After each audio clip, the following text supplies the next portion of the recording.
Hello, my name is Sinti Sasai, and this is my passport to study journey.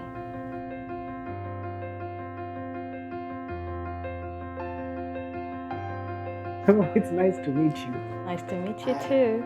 Tell us your journey. Okay, so as I said, my name is Sinti.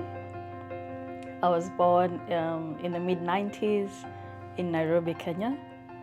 From as early as I can remember, I went to early school in my neighborhood in Nairobi up until class 4. Thereafter, I went to boarding school, a school in Kikuyu, from class 5 to 8. I did well in my primary studies. I went to a national school called Loreto Limuru High School, known as Cotet. Thereafter, I finished in 2012. I did fairly well. I was called to do a course in mathematics. So I went over to University of Nairobi. I studied Bachelor of Science in mathematics. So I've always known that I've been good in math since I was, say, 10 years old. I've always loved mathematics. I've always topped my class in math. So I just knew that was a gift for me since the age of 10, I think. I never really struggled with math from the time I was born. I've never really struggled with math. So when it came to time to decide what I'm going to study in university, it was really a no-brainer for me. I didn't really think about it. I just knew either I'm going to study engineering or mathematics or anything around the area of math. So naturally, one of my top choices, actually my top choice was engineering. I wanted to do engineering in JKUAT, but I think based on my grades, I was called to do BSc in mathematics, which for me, when it came out that I was going to do BSc in mathematics, I didn't choose to either go and do anything else. So I just knew that I was going to do mathematics. But before that, after I graduated, not really graduated, after I finished Form 4, I went and did CPA at Strathmore. I liked it, but I took a pause on that. I was just trying out different things. So one of the things that I tried was CPA because I knew accounting had a bit of math, and it was that period before going into uni that I didn't know what I wanted to do. So naturally, I just went into accounting. I did a bit of that, and then I joined uni. I started doing my undergrad. That went fairly good. I didn't really know what a higher level mathematics degree looked like. So I struggled a bit with that within my first 2 years. So I didn't really like it at some point. At some point, I just didn't know what I wanted to do in university. I was just there because I was called to be there. But I went on with the flow. I've always kind of been good at school. So I didn't do terribly bad, even though sometimes I used to miss classes, or if I went to class, I just didn't care. If I did exams, maybe I didn't care as much, but by the time we came into third year, we had to specialize in a certain course or a certain field of mathematics. So I chose operations research. And that's when it dawned on me that, hey, if I want to graduate top of my class, which was always an ambition of mine, so I've always tried to at least top my class, even though I'm not going to be the best. I want to do fairly well. So I knew that if I wanted to at least do well, my goal was to be second class upper or more when I graduated uni. So I knew that I had to do well. So first and second year, I didn't used to do well. Maybe score highest a B, C's. There are some classes where I got like an E.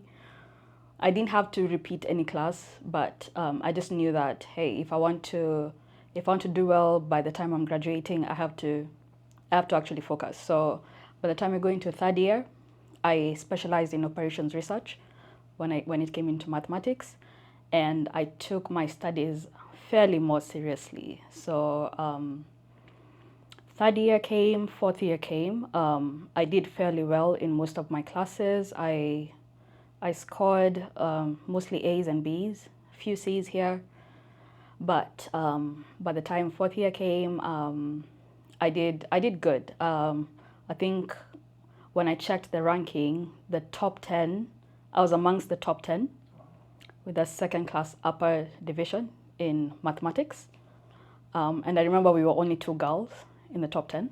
I fared among the top two. There wasn't really a ranking as to who's top, who's not, but I just knew that to me already was an accomplishment. That I actually didn't think that I could be there. I just did my best within those 2 years, and those 2 years were actually the ones that counted. So 2018, I graduated University of Nairobi with a Bachelor of Science in Mathematics.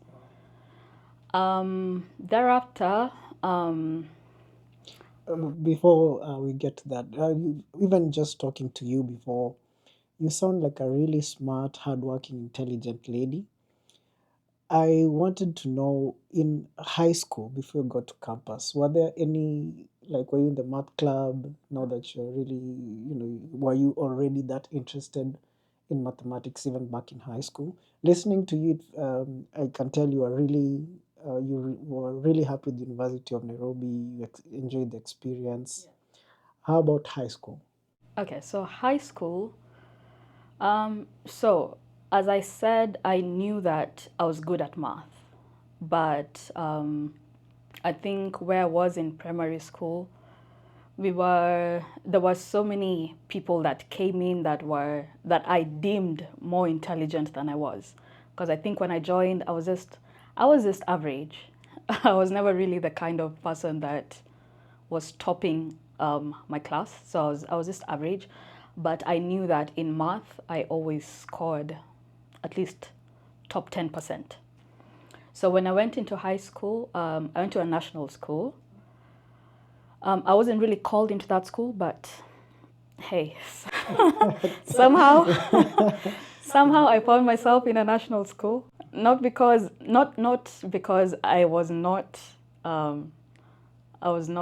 merited to be there, but hey, I found myself there. Let's just say that. So I was amongst the top scorers in KCPE. So when I went into high school, I think one of the areas that became very noticeable from like my first exams was my math scores. I gained so much, I think, favor or is it recognition from some of my teachers when it came to sciences and mathematics, because I would top those subjects. So I always knew that I was good at math and I loved math, but maybe it became more apparent to me when it came to high school, because now I became the person that my peers would come to me to ask for questions or tutoring or such kind of things. So I used to do very well in math. You'd find that I would get maybe over 90% in math and 50% in another subject. So yeah, so it became it became very apparent that I was good at math. When it came to joining any kind of clubs, yes, I joined the math club. I joined a math club at the time. I was known that I was fairly intelligent, maybe not in all areas, but sciences and math put me in a very good position in terms of my academics. So yeah. Now, when you ended up joining campus, University of Nairobi, were there, other than the studies that you were going through, did you engage in other activities? Maybe were there any clubs as well in campus that you ended up joining? Okay, so unfortunately, I am highly introverted and I lived outside of campus. So I didn't engage in something that maybe I wish I did. But I remember there was a club I was in that we were doing some kind of coding when I think it was second, third year, but I wasn't very active in it. So I just joined the club because I was in the math department and that synergy between math and computer science. So I joined some kind of club that we were doing coding, but I wasn't very active in any kind of clubs in university. Something that I wish I was. Even now, where when I came to America, I wish I was more in some kind of clubs or community that are in school. But I wasn't. I wasn't. I lived outside of campus all of my 4 years. There was just a short period where I lived outside of campus just to be closer to school. But I just knew that that wasn't going to work because I lived in Nairobi and my school was in Chiromo. So I just the commute wasn't that bad. So I moved back home and I went back to school. So to answer your question, I was not in any club. Do I wish I was? Maybe. Do I think it could have made a difference in where I am now or where I could have been? I'm not very sure, but I made what I had work for me. Yeah. CPA in Strathmore, you did not finish that. Hmm. Was it not enticing to you? Was it not engaging? What was the reason? It was engaging. I made a couple of friends actually when I went there. I can't say that what I learned there was not useful. I learned a lot, even in that year, because I feel like I was very young at the time when I went there. I didn't know what I wanted at the time. It's just I think something that somebody suggested to me or my parents did, or it was just that period where you don't want to be idle. So my parents sent me back to school. They were like, "Hey, you're good at math, and naturally the path that people who you deem good at math, you can go into accounting. It's a very it's a very easy, straightforward path to go to." So I went into CPA. I didn't really care much about it, but I had some friends who also went down that path. So I was just like, I mean, why not? I liked the experience, but I liked also the studies, but I also realized that CPA was a lot more than what I thought it was. I thought it was I was just gonna go there and do mathematics like I did in high school. It's not that at all. It goes into it's not that. You go into business, you go into law, you go into entrepreneurship, you go into so many aspects about life and real life applications. Yeah.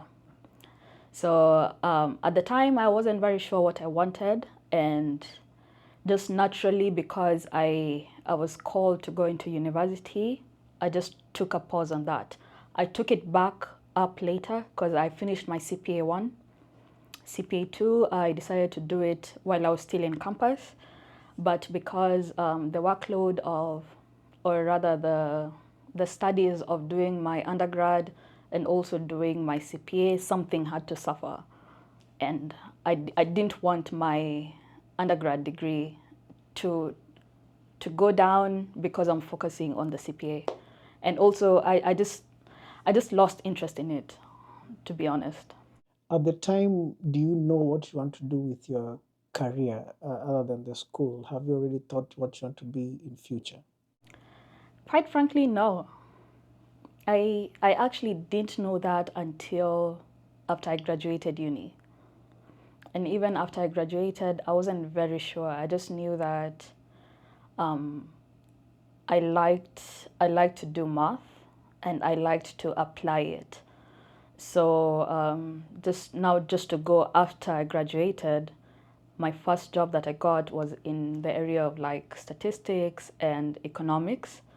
And I think that's where I knew where I wanted to take my career. So it wasn't until actually after I finished school. Um, until that time, I was just thinking maybe I could have gone a different path. Maybe I could have gone into computer science because I liked the idea of going more into that path and making a career out of it. Not because of anything, just because of where the world was shaping into the world of more tech and AI and machine learning at this time. So yeah, at that time, I didn't actually know where I wanted to take my career. I just knew that I wanted it to be in the space of mathematics and applied mathematics. You've mentioned your parents were very supportive. Do you have any siblings as well? Yeah, Yeah, did they have to go to the same journey where they were told to do this and that in high school and campus? sure. So I come from a family of two parents and two siblings. So we are three of us as children. I have an older sister and a younger brother. My sister and I, we have a very small age gap. So I think most of our experiences were the same. We went to the same schools up until high school, where she went to a different school, but it was very close to mine.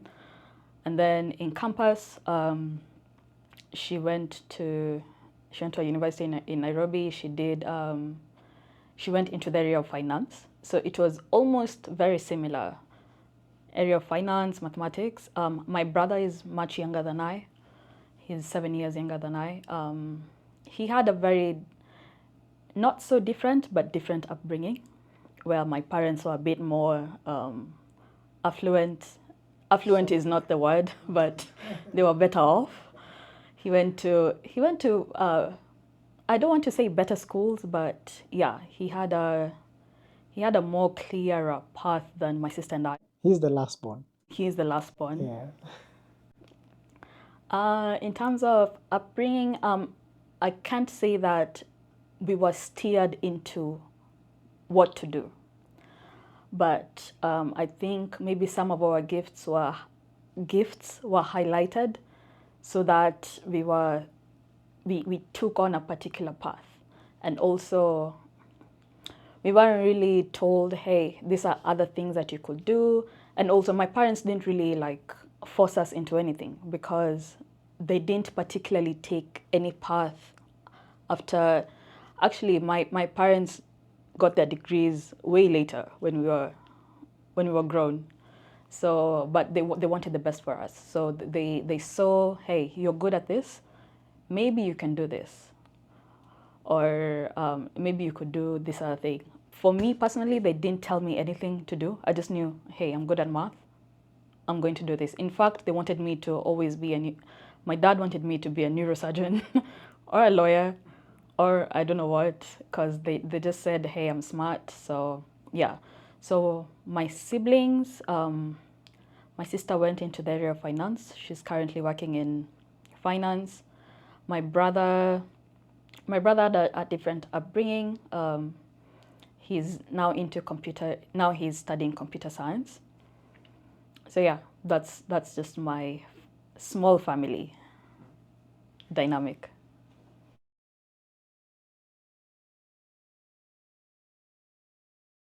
Sinti, what next after you finished Nairobi University? University of Nairobi. Okay, so I graduated University of Nairobi. This was 2018.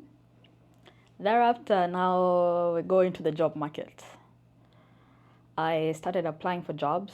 I couldn't get a job up to 1 year later. So after 1 year, I got into the public service internship program, the first one. So I got into the first cohort. I was posted to Ministry of Health. That's when I think I started knowing what I wanted to do, because I went into the Office of Economics and Statistics. and I did well. I did well there. I got very good recommendations, and I think my bosses gave me more more opportunities and workload for the position that I was at. So that's when I knew that I wanted to go into data analysis. So I did that for a whole year. And prior to that, I held other positions, small internships while I was at uni, but this is the one that cemented what I wanted to do with my career. So this went on from 2019 up until 2020. 2020, COVID hit, and at the same time, my internship ended. So, and they were not absorbing us into those offices. So this comes October 2020, COVID has hit. Trying to get another job, not very fruitful. I still did a few jobs here and there while still at the ministry, but when it came to January of 2021, then everything went a bit quiet. I didn't have a job. I was now just trying to think, hey, what am I going to do with myself? I still tried to apply for other jobs. Luckily, I got a connection that got me into another job into data analysis. Thankfully, by God's grace, I don't know how, but I got into data analysis where I actually wanted my career to go. So remember, I was an intern in economics statistics, but I wanted my career to shape into data analysis. So I got my first job in data analysis. But at that time, early 2021, and maybe just to backtrack, after I finished university, I knew that I wanted to do my master's abroad. But I was thinking that I've always wanted to go to UK, and where I wanted to go was London, in London School of Economics. I knew that I wanted to do my master's there. So I think I had started applying after I finished uni, but at the time I wasn't very keen about it. I wasn't very serious about it. Also because they had application fees, which I wasn't willing to pay. I think it was upwards of £140 or maybe £100. I don't remember. So I was thinking about it, and I had told my parents, and my dad was always for the idea. My dad is the kind of guy who wants me to still do a PhD.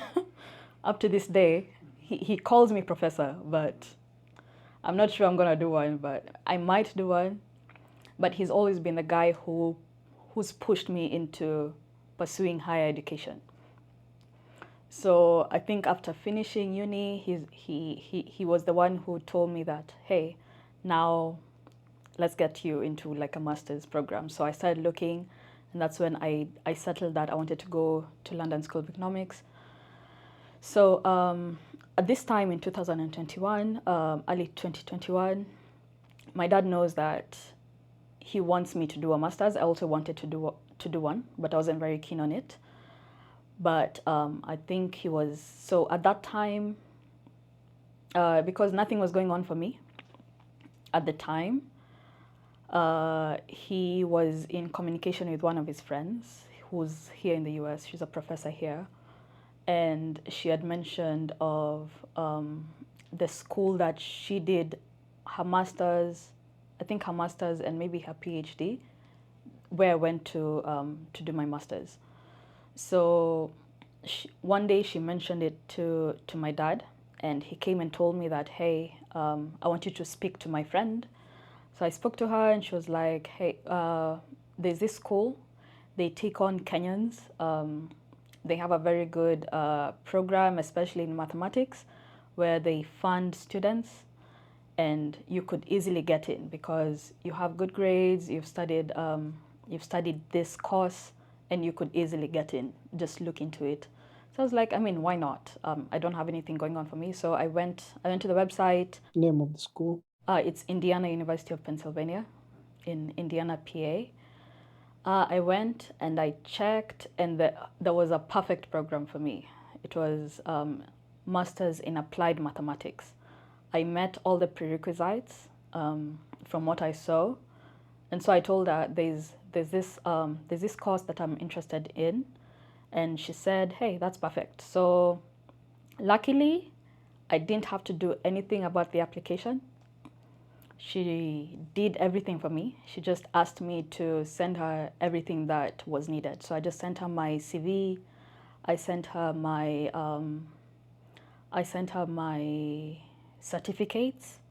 She asked me to get recommendation letters, which I sought out from my university lecturers. I went to university, I got my transcripts, I sent them over to the US, I mailed them over here to be validated. I got my goal statement ready. So there were all these things that she was just asking me to get. So the only thing that I had to do from that application process was just to send her everything. So luckily, I didn't have to go through the path of applying or identifying schools. I didn't have to apply to so many schools. I just hit one target and I got it by God's grace. So she did the entire application program for me. God bless her. Her name is Dr. Shani. Shout out to her. Shout out Dr. Shani. She was at Columbia University at the time. Right now, she's teaching at a school in New York. I'm not sure which one, but shout out to you, Dr. Shani. Thank you so much. She helped me. She's a Maasai lady, so I think she took a liking towards me. She's a friend of my dad's too. Uh, she took a liking towards me because she likes to help. She likes to help people from Kenya, especially Maasai ladies. So because I was Maasai, I've taken on a course in STEM. She was quite impressed, and she did all this without asking for a penny, without asking for nothing. So the only thing we had to do, I just had to send all my documents over to her. She did all the legwork. The only hard thing which wasn't really hard in hindsight, the only hard thing that I had to do was contact my lecturers, ask them to send me, to write me recommendation letters, go to school, get my transcripts validated and sent over to the US. What else did I have to do? Just write out essays as to why I wanted to come here. Pay just now to pay the fees, to pay a service fee, and once all that was done, she sent over my application. This was December of that year, 2021. By February, I got admission into school, into Indiana University of Pennsylvania. When I got admission, she told me that just write out that you want to be funded by the program, because she told me that the math program is highly funded. So at the time, it was highly funded. Right now, the funding is going a bit low for some reason. I'm not sure why, but the math program has always been highly funded at Indiana University of Pennsylvania. So I wrote out to the coordinator for the program that I was interested in funding. As an email or as a mail? As an email. So there's a form that I had to fill. So there's a form that they provide on the website. So I downloaded that, I filled it out. They just ask you a couple of questions. They have you also send over your resume. They look over what you do, and yeah, you just express your interest before they give out the positions. So I did as early as that time. So you kind of have to do it early. So as soon as you get admission, send out. I had to send out like an application of interest in funding, which they call a graduate assistantship. So I sent that out. I think in 2 weeks to less than a month, I got a reply that they offered me funding.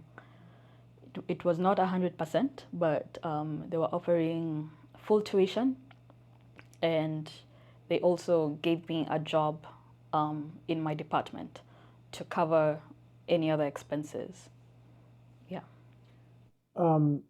When she was applying for you and she was doing all the paperwork for you, were you already trying to get a visa at the time?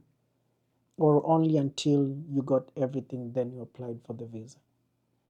Yeah, so I actually don't really remember when I started applying for the visa. Um, I don't think I actually took it very seriously. That was end of 2021. So by December, when I send over my documents and she applies, that's when I started applying for my visa. And remember, this was during COVID. Everything is almost locked down. So I think I sent my application for the visa. This was December or January of 2020. No, that was 2020. So this is now January of 2021. I applied for a visa. The earliest date that I get was the next year, 2022, around mid 2022. So I just apply, I book a date, but this was 1 year after I needed to join school here. But I just kept checking because you can just keep checking the website for the visa and you could possibly get an earlier date. So I used to keep checking. I got an earlier date for now September of 2021, but it was still after when I needed to report to school. So at the time I made a mistake. I applied for an expedited visa. So there's a way you can expedite so that you can get an earlier visa date, but it was denied. So this is after February. I've gotten admission, I've gotten funding, and I don't have a date, and my visa expedition has been denied. So at the time, I started feeling stressed. This was March. I didn't know what to do. Started trying to talk to people who were maybe in the embassy. Does not really help. You don't really have connects in the embassy. If they say no, they say no. So, but I started writing emails to them, telling them that, hey, I applied for this. And also later on is when I realized that I made a mistake of expediting it, because they require that if you're on a student visa, you can't expedite it until 30 days to your program start date. So it's only an emergency 30 days before. And there are certain other requirements. The only way you can expedite is, say you have a scholarship that you could lose because you've not gone into school in time, or I think that's the only way that it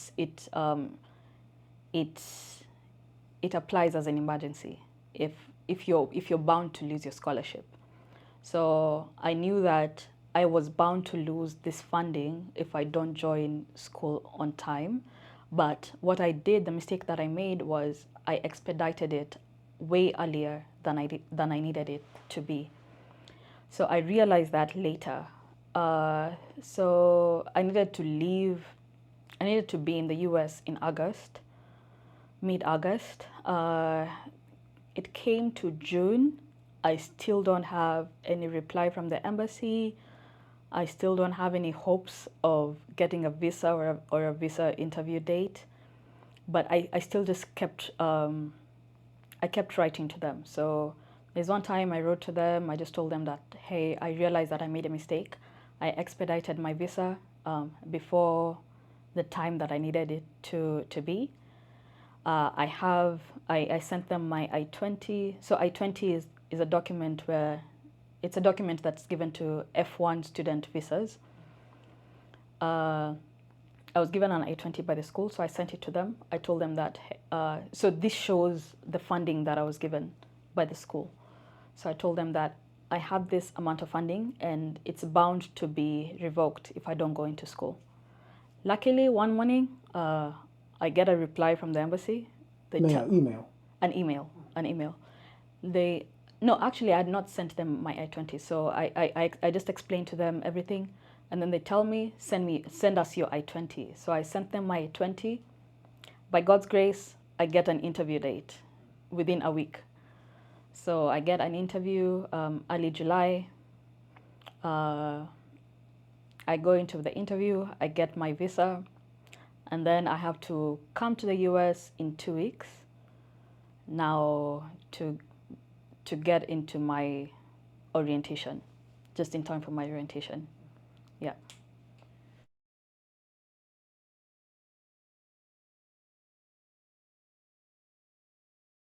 Congratulations, you have your visa and you have your scholarship. Um, were your parents excited for you? How was it at that time when you're about to leave, and how was it once you left Kenya for the States? Okay, so I get my visa. Uh, the day I get my visa, I think I go out celebrating, blah blah blah. I get COVID. I think this is a month before I have to travel, or maybe 3 weeks before I have to travel. I think it was a month. I get COVID.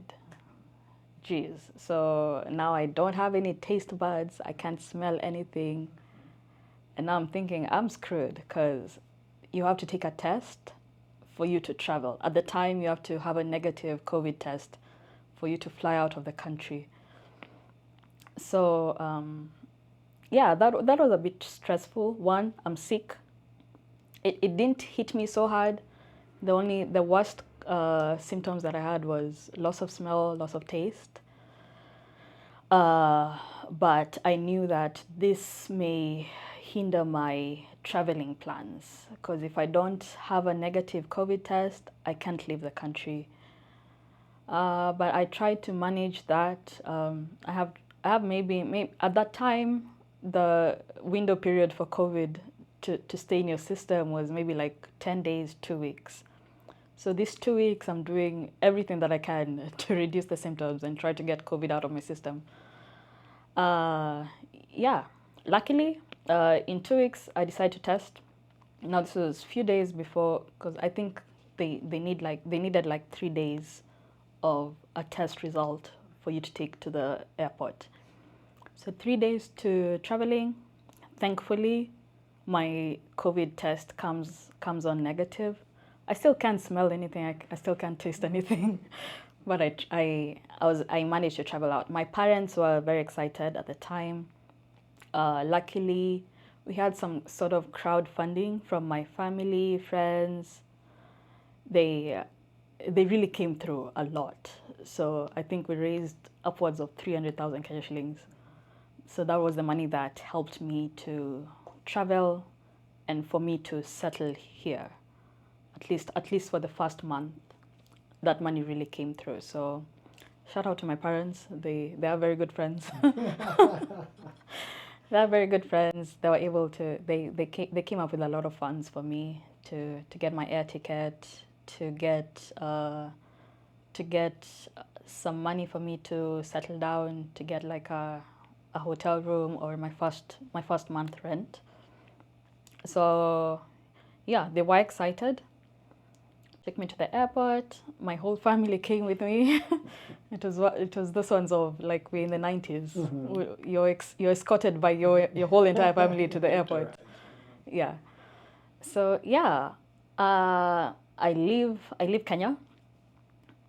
I think it was my first time traveling by myself. I arrive in the US. I don't have a house here yet. I don't have any accommodation, but I just knew that everything would work out. I had just gotten like a hotel room in the town that the school was going to be in. I didn't have a place to stay in, but delusionally, I just knew everything would work out.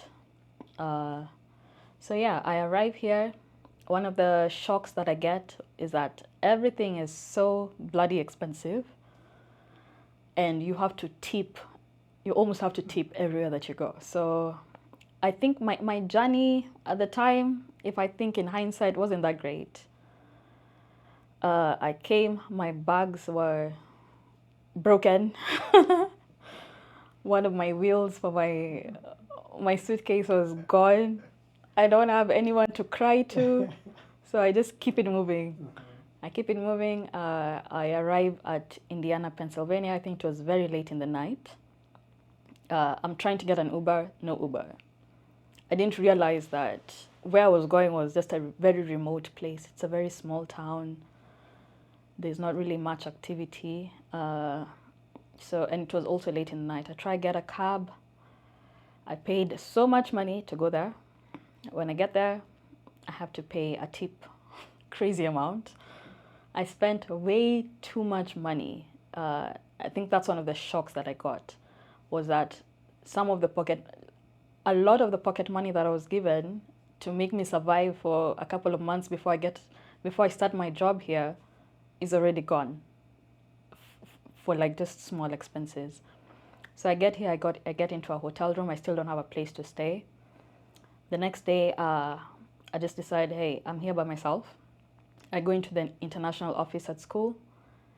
By God's grace, again, I meet somebody that connects me with a place where I can stay.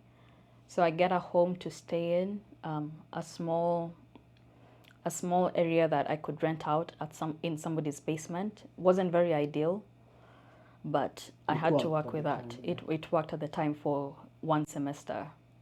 So yeah, I think that was my first landing experience when I got here. Uh, at least I got a place within 2 days. I'm settled. I go into orientation. Everything is good. Orientation is great because you get to meet people from. So what they do is you're orientated as international students. So the first week is just international students. So that gives you a chance to get to meet other international students. You can make friends with them. You can meet other people in the community that could help you settle down better in the community that you're in. You get to interact with people. You get to know the school before everything now becomes heavy, because life moves very fast here. No one really tells you what to do. So that orientation week is where your hand is held. If you miss that, you're done. You have no one to tell you this is where your class is, this is the bus that you can take, these are the people that you can talk to, this is the office that you can go to if you need anything. So at least I attended everything. I attended all days of the orientation, which helped me at least meet other students, meet members of the community that want to integrate you into the community. Now these are other locals, so I was able to sign up for programs that allow you to now join other families that want to integrate you into the community and help you out with everything that you may need in the school. Um, Once you started school, you said for a semester you were living in the basement. Mm-hmm. Did you meet the lady that helped you apply for the scholarship and for the admission? And what after that? Where did you move to after living in the basement? Yeah. So up to date, I've actually never met this lady. We speak, we've spoken over the phone, we text regularly. We haven't texted in a minute, but we used to message. She used to check up on me. Hey, how you doing? But we didn't meet because at the time she was in, I'm not sure, she was in New York. I was here, not here. I was in Indiana, Pennsylvania. So we didn't meet. At the time when I was living in the basement, it wasn't terrible, but it also wasn't the best. I was I had to walk 30 minutes to school. I had to walk all the way 30 minutes to school and 30 minutes back. And I went in the fall. So in the winter, that was Horrible. terrible, horrible walking through snow. I have no idea of what's going to come to me when it's snowing, when it's winter time. You have to walk through snow 30 minutes, your face is frozen. I To be quite honest, I hated it. There's a time I really hated it. And it's just because of where I was staying. I absolutely hated it. So after that first semester, at least when you get to be here for a while, you get to know places, you get to ask people things, and you get to now know ways more ideal where I can live. So within that It gets semester, simpler. yeah, within that semester, I started looking at other ideal places where I could live that was more affordable. Because another shock that came to me was I had never had to pay bills in my life. And I have to pay my own rent. by myself. I have to pay my own other bills with the small money that I'm getting from school. Yeah, so after that semester, I got another apartment where students were living in, which was more ideal. Um, how is the education system here in America compared to Kenya? Yeah, so that's a lot different. A lot different. If I can say that, I said that I wasn't very serious when I was doing my undergrad and actually didn't like what I was doing. When I think about it, I actually didn't like it. When I was doing math, I just knew that this is something that I just want to get over with. I want to get my degree, be done with this. But when I came here, I actually started enjoying being in school. I started enjoying doing what I was doing. I started enjoying math and I started enjoying research, and I knew that this is something that maybe I may want to do long term in terms of research, in terms of academics, because learning is a lot more, you're a lot more involved Here. here as compared to Kenya, or sorry, back home. As compared to Kenya. If I can think of my uni class in Kenya, there are some classes we were like over 100 students. Yeah, no There's one learning. lecturer down there. You can't hear anything that they're And saying. then it's math. It's math. They're writing on a chalkboard. I can't see nothing that's back there. We are learning calculus. I don't know what's happening. I can say that I learned a lot more calculus from doing my master's degree, which is not something that you should be learning in masters. It's something that you should have learned while you're doing your undergrad. How many people in a class did you have in classes here? Actually, when I joined, I was the only international student for one, and we were maximum. So that program took maximum 8 students. 8 Eight. That was the max. That was the cap. So there was only 8 of us in the class for your whole studies. for my whole studies, and this means so master's program takes 2 years. So when you're in a class, you have your first year students and your second year students. That had to be max of 8 through those 2 years. So when the second year students leave, the number that would take to fill that 8 came in, but it was capped at 8 students. I know you have to go through classes, especially in Kenya for your master's. You have some classes and you also have to do your dissertation. Is it the same thing here? It's the same thing. So you have to go through classes. For how long? For the class, you have to take 36 credit units, but those 36 include your dissertation. So let's say each unit had three credit points. I don't know what those things are called. I forget, but you have to go through that. So the first year you have to go through about 18 credit units. Your second year another 18, but 3 of those are your thesis, or you could either do your thesis or you take an internship through that period. Yeah. Congratulations, now you have your master's. What next for you? What next for me? That's a very good question. What next for me is, so there's as an international student, there's something called OPT. That's optional practical training. So after you graduate, you're given 2 options: either get your OPT or go back to your home country, and you're given a grace period for you to transition. So I decided to apply for my OPT. So you have to start doing that maybe slightly before you graduate, because it takes a minute for immigration to give you that work authorization. So I decided to apply for that in April, and I graduated in May. So I applied for my OPT in April. I got my work authorization in June. So now that's when I had started applying for jobs. That's when now, like, I can get a job. So I started applying. It wasn't very easy, to be honest, because I didn't think it would be that hard. I assumed that you graduate, you get a job.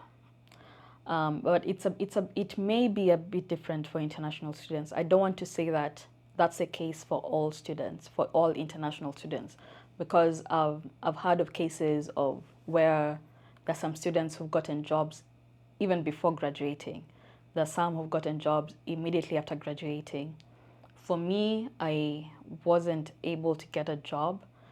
I'm not sure if it's because of the field that I'm at, because I decided to go into a career of data science.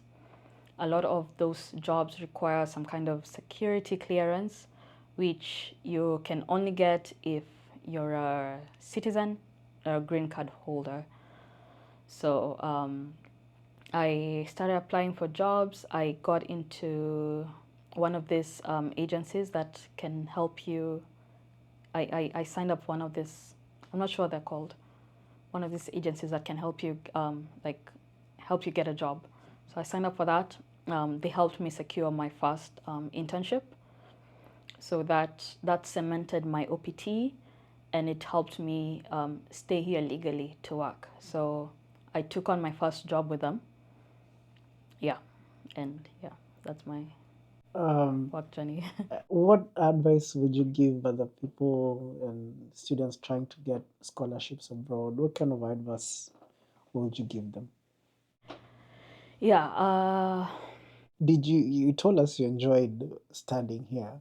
I did. Yeah, and to me, your journey seems like God was on your side. Exactly. Yeah, It was really fair. yeah, What advice would you give those trying to apply for scholarships and study abroad? yeah. My first advice, it's not the path that I took, but one, apply, just research.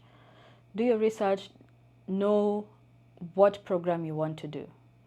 Some people, I know people who've asked me, hey, Sinti, I'm trying to come to the US, help me. And I tell them, have you identified the program that you want to do? And they say something so broad that you don't even know where to start. So identify exactly, maybe not exactly, but at least that area that you want to study. Or it could be anything, because you could come here and transfer or just decide to do another course. As long as you've landed here, you've got an admission into school, you could always change your program. So identify a program that you want to do, identify a university, check the requirements that they have. For me, the university that I went to didn't require like GREs, TOEFL, and all these other things. They didn't require, so they were very favorable to Kenyans. So you don't, if you're a Kenyan, you don't really need to give like an English score or, and there's so many other universities like that. So if you can do your research, check what universities do not require GREs, or if you have that, that's fine. You can check what program you may want to do. Check if they have any kind of graduate assistantships, because those go a very long way. They may not give you 100% tuition. I didn't get 100% tuition, but trust me, you could always make a way for you to work for you when you get here. I think the most important thing that you can think of, as long as you land here, some things will always kind of work out, because even though you don't have that full funding or scholarship, there are always programs, especially if you go through the international education, they have some ways where they can offer some kind of funding as international students. They can offer you like an on-campus job where you can work and be able to pay off some kind of your bills. Some of these fees that are required of you may not be required of you immediately, so you could take a whole semester to figure yourself out. So the first thing, identify a program, check the requirements that they have, check whether you meet those requirements, and apply for that school. Apply to as many as you can. Luckily, I didn't have to apply to many schools. I applied, I hit one shot, and I got it by God's grace. But if you have to apply to other schools, some schools don't require you to pay like an application fee. Most do, but some do not. If you can find those that don't have you put on an application fee, apply to those ones. If you find one that you feel like actually really do meet your requirements, if you can sacrifice that application fee, apply for that. The good thing about the universities here, if you go onto those websites, they have all the contacts for everything. If you go into a program and you know the department that you want to go into, email that. I know I was applying for a PhD program, and I emailed one of the program coordinators, the head, and I just told them that this is what I'm interested in. I want to know whether I can get in, what do I require, and trust me, they always reply. The good thing about this place, you email somebody, you call somebody, they will Their always response. respond. They will always respond. So reach out to them, they will respond. If you meet those requirements, they will respond to you. If you have any questions, they will respond to you. So it's always good to ask. Be persistent in everything that if you have to annoy them with questions or emails or whatever, do that. From your journey, any advice of life generally that you can share with us? Maybe when it comes to school, something that maybe I could have done, join more communities. If you're in, for those people who will join school, because I know this is passport to study. The goal is to get them to go into like a study area, education.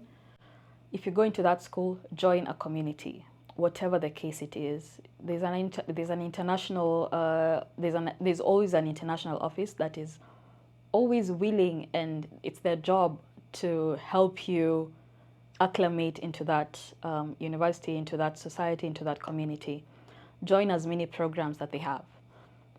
Join other programs that are available to you. One, it will help you with, because one of the challenges that you can get when you come here is loneliness. That's the biggest challenge that you will get when you come here, especially if you don't have family that are here or friends. So when you first come in, the thing that will help you a lot is being able to join any kind of community. It will help you curb that loneliness issue. It will help you a lot with anything that you may need. I remember when I came here, I didn't have to buy anything that I needed for my house.